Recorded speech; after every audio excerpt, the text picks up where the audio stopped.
commenced a competition for the design, sculpting and erection of an artist sculpture to mark the importance of hurling to Kilkenny, to reflect the pride of Kilkenny in its distinct sporting heritage and its outstanding achievements in the sport of hurling through its players, clubs and communities over the past 130 years.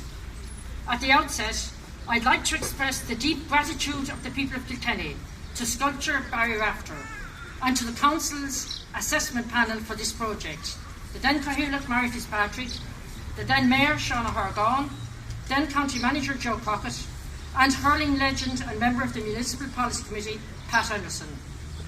Sean, Mary, Joe and Pat choose Barry, and indeed, as you will all agree when you see it, they choose well. The project brief set out a number of elements to be addressed in support of the Commission. Kilkenny's heritage and history with sport, community engagement and connection to the land and its built urban environment at its heart. The beauty of the Kilkenny townscape and landscape as a source of pride to residents, attracting enormous numbers of visitors every year. And while no specific subject, person or action is articulated by the sculptor is required to reflect the undeniable strengths and unique identity of Kilkenny hurling, its sense of achievement, its continuity and its ties to the entire community of the county.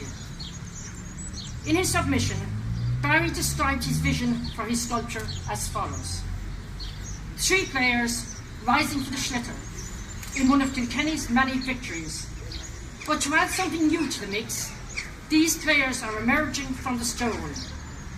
They are hewn out of the solid monolith and they are emerging from the stone, as it were, from the supernatural world.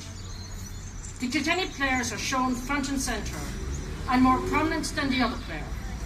The Kilkenny player in the centre is no player in particular. He is every man. He is the man of today and tomorrow, the player from 130 years ago and all players in between. He is rising supremely into the sky, out-jumping the wretch to cast the Schlitter in mid-air with his bare hands, as the rest falter in his wake. The other team's player, with his hurley held in a sharp whip, can only try to get a touch of the Schlitter. We will see now in a few moments that Barry's skill, we have seen that Barry's skill in crafting words will be matched, and indeed is matched, and surpassed by his skill in crafting from stone.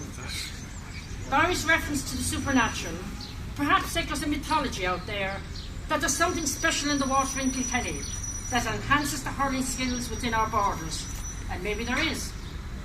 But from what I have seen all my life, as an avid fan of Kilkenny hurling and camogie, is that the simple truth is that hard work, dedication, perseverance, teamwork, community spirit, pride in the jersey, humility and endurance are what make Kilkenny's hurlers great.